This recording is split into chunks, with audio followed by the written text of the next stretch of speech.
seréis como dioses. Esa es la gran mentira. Seréis como dioses. Luego el resto de mentiras modernas, liberales, de la libertad, igualdad, fraternidad, son mentirijillas derivadas de esa mentira primordial que es la de seréis como dioses, ¿no?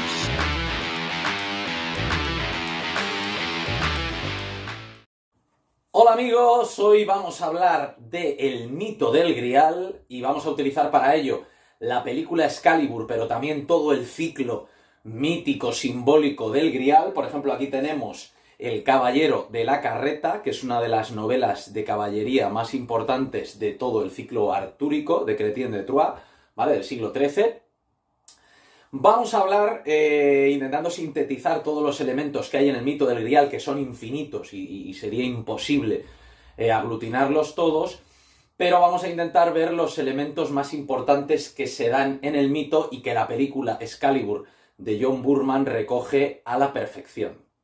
Primero vamos a ver qué es el mito, ¿vale? Porque cuando la gente piensa que el mito es algo que se ha inventado la imaginación de una persona. Y tenemos que ver que igual que los símbolos, que las religiones, que las tradiciones, que los ritos, son algo que está en la misma naturaleza de las cosas. El mito no es algo que fluya de la imaginación o de la fantasía, sino que es algo que refleja la lógica que se da en la naturaleza y que se da en una verdad que es anterior al humano, y que el humano reconoce y que el humano recoge y que el humano descubre, pero no crea él, no puede crear. De hecho, cuando el humano crea algo, pues normalmente crea algo que no vale para nada y que luego hay que desecharlo, ¿no? Pues como todas las ideologías modernas, el socialismo, el liberalismo, el nacionalismo, todas las ideologías modernas al final son de usar y tirar. Sin embargo, la tradición, hay una esencia que siempre permanece y nos revela que estamos ante algo que es verdadero, es algo que permanece, que es inmutable, ¿vale? Y eso es lo que se recoge en muchos mitos, por ejemplo en la Odisea, ¿no? ¿Verdaderamente Ulises hizo ese camino? Bueno, no lo sabemos exactamente. Seguramente hay parte de verdad. Pero los hechos materiales recogen algo que es de naturaleza metafísica, ¿vale? Que no es lo propiamente físico, lo propiamente material, sino que es algo sobrenatural, metafísico, divino, eterno, anterior al humano, anterior y posterior, antes del antes y después del después. Es algo verdadero. Y eso es lo que vemos, por ejemplo, en el mito del Grial. Vamos a ver primero qué es el Santo Grial. El Santo Grial no es un vaso, no es solo un vaso, ¿vale? Tenemos a Chrétien de Troyes, pero también tenemos a Wolfram von Eschenbach, que era otro poeta medieval, poeta entre comillas, porque estos sabían de lo que hablaban, sabían que recogían una tradición que era eterna, y nos nombra al Grial como lapsit exilis, que esto viene del latín y viene a decir que el Grial es una piedra que viene del cielo, que es una piedra, un aerolito, ¿no? un meteorito, algo que viene del cielo, o que es una piedra parlante. Ambas cosas nos dice esa denominación de lapsit exilis que utiliza Wolfram von Eschenbach. ¿Qué significa que viene del cielo? Pues el mito nos dice que es una esmeralda que ha caído de la frente de Lucifer cuando se rebela contra Dios, y esa caída de la esmeralda nos revela la pérdida del sentido de la eternidad en Lucifer. Solo alguien que pierda el sentido de la eternidad puede rebelarse contra Dios, porque al final todo lo que hay en el cosmos va a tener que, en última instancia, rendirse a la voluntad divina. Entonces esa pérdida del sentido de la eternidad de Lucifer hace que caiga en ese lapsit exilis, esa esmeralda, ¿vale? Que es el Grial. El Grial, que puede ser una copa con esmeraldas, que puede ser una copa tallada de esa propia esmeralda, que puede no ser una copa, porque también Grial se relaciona, viene del latín gradale, grasale, que puede ser un libro o puede ser un vaso. Puede ser una copa, puede ser un vaso. Puede ser un vaso con inscripciones, ¿vale? Porque al final lo que revela el Grial es una enseñanza. Es la enseñanza de la tradición. No es un vaso. Puede ser que Jesucristo en la última cena bebió de un vaso y que luego José de Arimatea recogió, como dice la leyenda, la sangre de Cristo en ese vaso y con Nicodemo lo llevaron hacia Britania y ese era el mismo vaso que se ha custodiado y que se ha perseguido en las leyendas del Grial y del que bebió el rey Arturo, ¿puede ser que fuera un vaso real? Puede ser, pero el significado profundo del vaso no es el vaso en sí, no es lo material, lo físico, sino es lo inmaterial, que es la enseñanza de la eternidad que contiene ese vaso, ¿vale? Ese es el símbolo, ese es el mito. El mito no es una cosa física, material, que es lo que no entiende la gente, que es algo inmaterial. Todos los relatos simbólicos se refieren a algo que no es de naturaleza material, que es sobrenatural, que es metafísico, que es eterno, que es divino. Entonces, eso es lo que representa el vaso del Grial, la fuente de la enseñanza. La fuente de la enseñanza. Habría 1000 símbolos más, ¿vale? El Sagrado Corazón de Jesús, el árbol de la vida, la montaña sagrada, el árbol persa o el Meru hindú. Pero al final ese es un vaso que contiene la sangre de Cristo, que es el elixir de la inmortalidad, o los ríos que emanan, la fuente de la enseñanza que emana en el paraíso terrenal del árbol de la vida, o puede ser el soma védico o el ahoma mazdeísta, ¿vale? Siempre es un líquido, es un elixir de inmortalidad, que al final ese elixir de la inmortalidad es la fuente de la enseñanza, es la tradición. Otra confusión moderna con respecto al mito del Grial es pensar que es un mito céltico o es un mito cristiano, es que los cristianos han copiado a los celtas, o es que los celtas, como son paganos y son ignorantes, se lo han inventado porque son mitos y leyendas fruto de la fantasía individual de una persona. Nada que ver. Al final lo mismo representa en el mundo céltico que en el mundo cristiano, porque son verdades eternas, son anteriores al humano, no son de creación humana, son una tradición eterna, perenne, permanente, ¿vale? Entonces, vemos que los mismos elementos que están en el mito céltico del Grial están en el mito cristiano, porque no es la copa de Cristo, es una copa eterna que será en todas las tradiciones, está esa copa o está ese elixir de inmortalidad. También en el mito del Grial está algo que se ha perdido y ha de recobrarse. Eso es fundamental en el mito del Grial, porque pasamos de un símbolo como piramidal, ¿vale?, que sería la montaña, a un símbolo que es la copa, que es invertido, que es una pirámide invertida. ¿Por qué? Porque en las épocas de oscuridad la tradición se oculta y pasa de ser pirámide a ser pirámide invertida, o copa, ¿vale?, o corazón, ¿vale?, que esa pirámide invertida sería como una copa o un corazón, porque la tradición no se pierde nunca, porque es eterna, pero sí se oculta, está oscurecida, ¿vale? Eso es lo que pasa muchas veces en el folclore, que están en libros de caballería o en poesía épica, están ocultos relatos profundos de la simbología tradicional eterna, pero que pasan como folclore, como poesía, como algo popular, pero que encierra verdades eternas. Y es algo que ha de recuperarse. Aquí tenemos el mito otro de los elementos míticos del Grial, que es el rey pescador. Algo que se ha perdido. El rey ya no puede reinar, ya no puede luchar porque está herido, porque se tiene que dedicar a pescar, porque hay algo que se ha perdido, ¿vale? El sentido de la eternidad, la esmeralda de que cae de la frente de Lucifer, la enseñanza de la tradición se ha perdido, se ha oscurecido, se ha ocultado, ha pasado de ser montaña a ser caverna y a estar oculto en una caverna, ¿no? Por eso Jesucristo, que nace en el Kali Yuga, que nace en una época oscura, nace en una caverna, que no otra cosa es el portal de Belén, y es enterrado en una caverna que no otra cosa es el Santo Sepulcro. Ese símbolo de la caverna, de la ocultación, del rey pescador que está herido porque ha perdido la tradición, porque está oculta, porque está oscurecida, porque se ha olvidado, es lo que ha de recobrarse, ¿vale? Y esa es la búsqueda del Grial. La búsqueda del Grial es una búsqueda interna, es una búsqueda en el fondo del corazón. El reino de Dios está dentro de vosotros y es un grano de mostaza, dice Jesucristo en el Evangelio.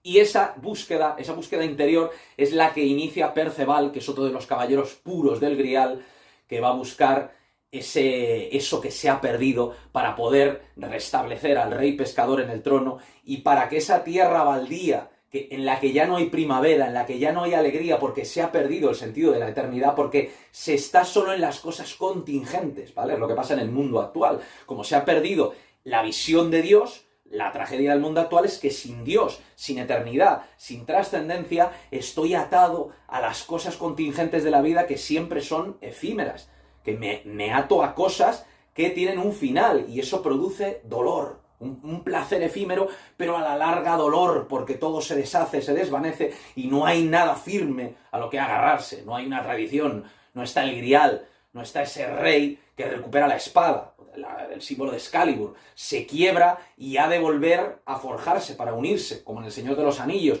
esa espada que se quiebra en tres, cuerpo, alma y espíritu están separados. El recuperar el grial, restablecer al rey pescador, restablecer al rey herido que ya no puede reinar, supone forjar de nuevo esa espada, cuerpo, alma y espíritu, que estaban separados y que estaban cada uno a lo suyo y no estaban restablecidos en esa unidad de la tradición y de las verdades eternas y permanentes. Esa forja de nuevo de esa espada que se ha roto en tres viene representada por ese pasaje evangélico en el que Jesucristo, que no se entiende nunca bien, dice que cuando 2 o 3 se reúnan en mi nombre, allí estaré yo. No está hablando de 2 o 3 personas, está hablando precisamente de cuerpo, alma y espíritu. En el momento en el que se quiebra esa unidad fundamental que es el ser humano entre cuerpo y alma y espíritu, el ser humano está perdido. El ser humano está perdido como está el rey sin el grial, como está ese reino que al haber perdido el rey ha perdido la espada y el reino no tiene rey. Y entonces estamos todos perdidos, ¿vale? Necesitamos recuperar el grial, necesitamos reforjar esa espada partida en tres, esa imagen simbólica de la Edad Media que era siempre reforjar, volver a fundir esa espada que se había separado. Y Perceval, cuando se encuentra frente al grial, tiene que responder la gran pregunta: ¿a quién sirve el grial? Esa es la pregunta que hay que responder dentro de uno. O sea, ahí vemos ese universo onírico, simbólico de la búsqueda del grial que vemos que es interna. Es interna. Luego hay una copa de la que bebe Arturo y dice una de las frases de la película que es: nunca supe lo vacía que estaba mi alma hasta que la llené. Hasta que la llené con ese líquido eterno de la tradición, con esa enseñanza duradera y perenne de la tradición, con ese elixir de inmortalidad. Pero tiene que responder Perceval a esa pregunta: ¿a quién sirve el grial? ¿A quién sirve el grial? Solo puede servir a Dios, a la verdad. Y él dice: a Arturo. Si ve a Arturo, que encarna esa verdad como rey, pero secundado por la tradición, que es Merlín, que es el que conoce esas verdades eternas, ¿vale? El portador de esa tradición y el que la transmite y el que la enseña y el que la conoce es Merlín, y el rey sin esa autoridad espiritual no puede reinar, bebe de la copa de la tradición que es la que le ofrece Merlín. Merlín es el que conoce la tradición. ¿A quién sirve el grial? Sirve a Arturo, pero Arturo sirve a la verdad, sirve a Dios, sirve al bien, la verdad y la belleza.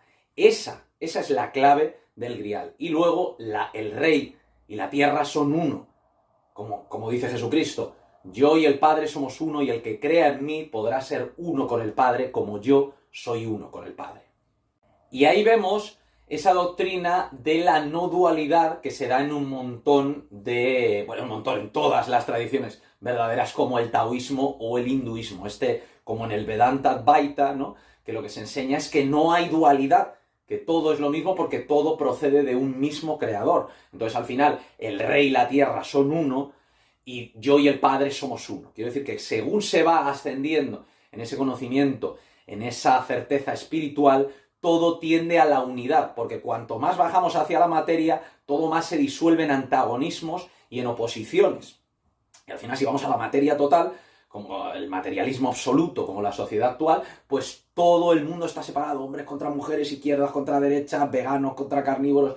Todos son oposiciones y todos son antagonismos. Pero según nos elevamos hacia el espíritu, vemos que hay verdades esenciales, eternas, que sobrepasan esas formas externas que son las distintas tradiciones o religiones, y ahí se tiende siempre hacia la unidad. Y eso es lo que vemos en Reforjar la Espada, o en Yo y el Padre somos uno, o La Tierra y el Rey son uno.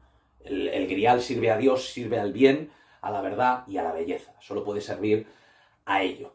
Luego tenemos el mal, ¿vale? Porque tiene que haber ese conflicto en este mundo dual de yin y yang, tiene que haber el mal, ¿no? Igual que teníamos en El Señor de los Anillos a Saruman, aquí tenemos como contraposición de Gandalf, aquí como contraposición del bien, la verdad y la belleza, del conocimiento, de la tradición que representa Merlín, tenemos a Mordred, ¿no? Que es el hijo de Morgana, y tenemos a Morgana. Aquí tenemos el conflicto entre el bien y el mal.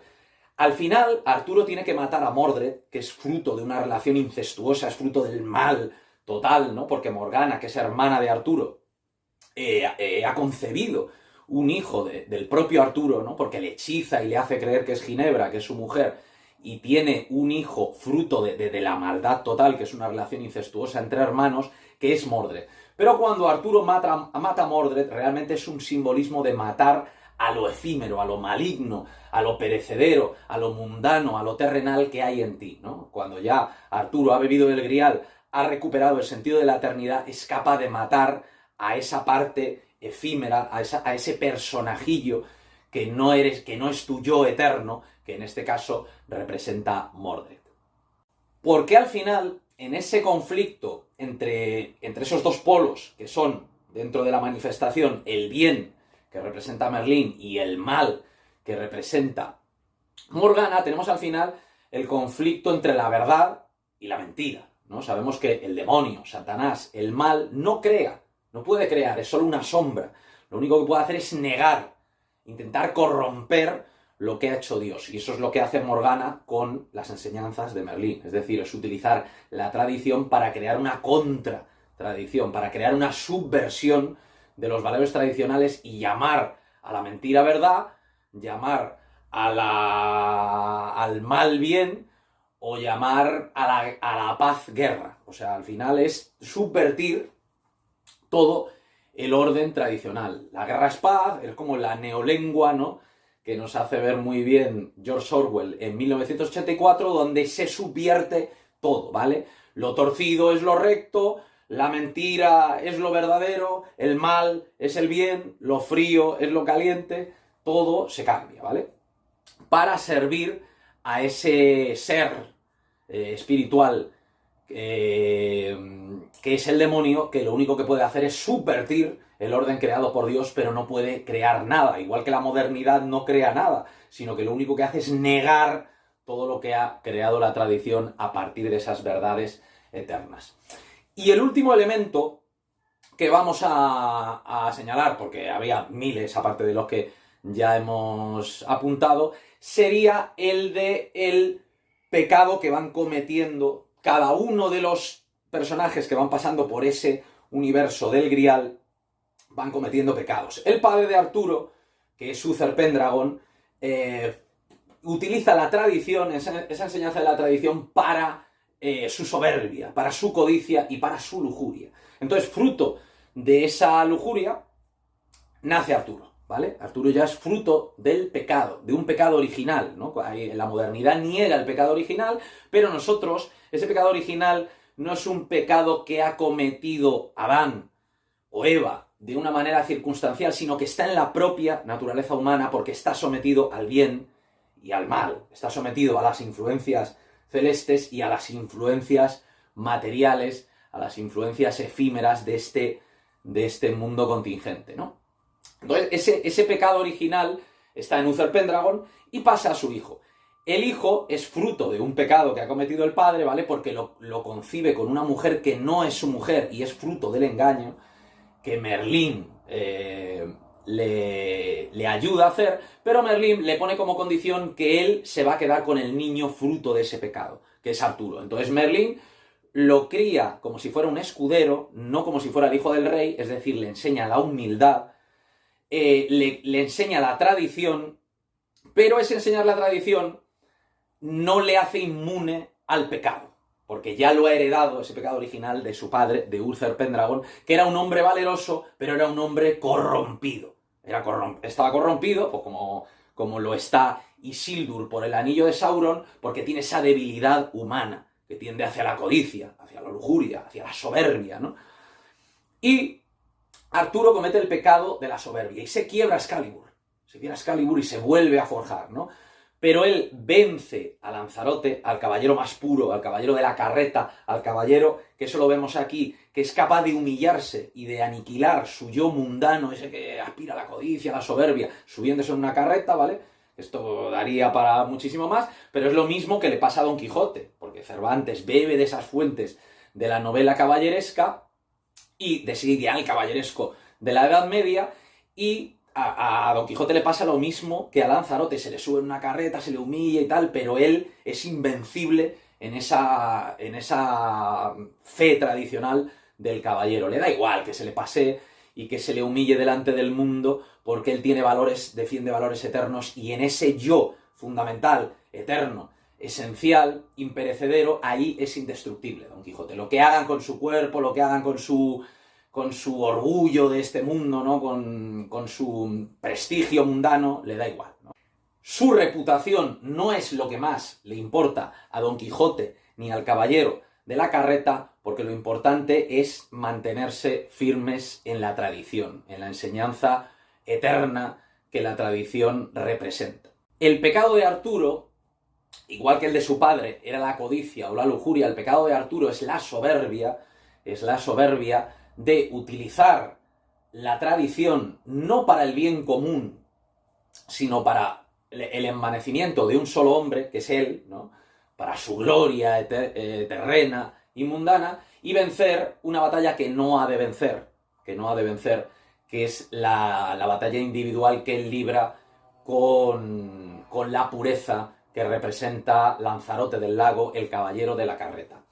Esto lo paga luego Arturo, porque el caballero de la carreta y su mujer, Ginebra, tienen una aventura que es lo que deshace el reino de Camelot y lo que impulsa a Perceval a ir a buscar el Grial para recuperar la primavera en esa tierra baldía en la que ya no hay primavera y en la que el rey ya no puede reinar porque es un rey herido, un rey pescador que se tiene que dedicar a pescar, ¿no? Que sería lo mismo que Aragorn, que el rey Montaraz o el rey vagabundo. Pero aquí vemos otro elemento que es las relaciones entre hombre y mujer. ¿Qué es lo que buscan mutuamente Ginebra, sobre todo Ginebra en Lanzarote, pero Lanzarote en Ginebra? No es el amor con mayúsculas, el amor permanente, eterno, sino que lo que buscan es la satisfacción de un apetito efímero. En el Vishnu Purana, que es un texto sagrado del hinduismo, se nos dice que una de las características fundamentales del Kali Yuga, que es la época oscura, la edad de lo material, es que las relaciones entre hombre y mujer se basarán solo en el placer y en el interés. Y que la mujer será un juguete sexual para el hombre. Aquí está esa intención materialista de devorar algo puro, de profanarlo, ¿vale? De que en un mundo tradicional que todo es sagrado, profanar significa volver profano algo que es sagrado, ¿vale? Porque viene de la naturaleza, viene de Dios, es algo que es anterior a nosotros y que debemos cuidar, proteger, que debemos venerar prácticamente, porque es un don divino en lugar de devorar y desechar, que es lo que hace el hombre moderno, lo que hacen los hombres con las mujeres. Cogen algo puro, algo sin mancha, y lo que quieren es devorar y desechar, lo que quieren es profanar una belleza para, una vez que esa belleza se ha marchitado fruto del uso, abandonarla. Por eso los hombres pues utilizan a la mujer mientras es bella, joven y esbelta, y luego ya una vez que empieza a ser un poco mayor y un poquito más obesa, ya nos olvidamos de ella. Y es lo mismo que hace el hombre moderno con la naturaleza, devora y desecha. Y es lo mismo que hace Ginebra con Lanzarote. Lanzarote es un caballero puro, casto, con ese ideal medieval, de quijotesco incluso, ¿no? Y lo que hace es devorar y desechar, ¿no? Y luego al final eso les destruye a ellos mismos, ¿no? Ese ir persiguiendo bienes materiales para devorar y desechar, al final es una sed que nunca se apaga y que nos hace ir persiguiendo más y más y más bienes materiales, y eso al final nos hace esclavos de una rueda que acaba autodestruyéndonos, ¿no? Y es lo que le pasa tanto a Lanzarote, que fruto de la culpa y de todo ese mal que genera el atarnos a lo material, a lo puramente físico, a la satisfacción de esos apetitos sensoriales, al final acaba destruyendo nuestra propia alma y nos acaba haciendo esclavos de un mundo que nunca nos va a ofrecer la plenitud, que es el mundo de la materia, ¿no? Y entonces al final el perdón y la compasión de Arturo es lo que al final redime al reino, pero viene fruto de haber bebido del Grial y de haber recuperado ese sentido de la eternidad, que no es otra cosa que la búsqueda de la verdad con mayúsculas. Y ese es otro de los puntos clave de la película, que es cuando en el momento de apogeo, de cenit, ¿no?, de ese reino, de la tabla redonda, de ese reino de Camelot, pregunta Arturo a los caballeros que cuál es la principal virtud del caballero. Si es el honor, si es el valor, si es la compasión. Y le preguntan a Merlín, y Merlín dice que nothing but the truth. Nada salvo la verdad. La verdad siempre prevalece y el caballero es aquel cuya palabra siempre dice la verdad. Es aquel cuya palabra siempre dice la verdad.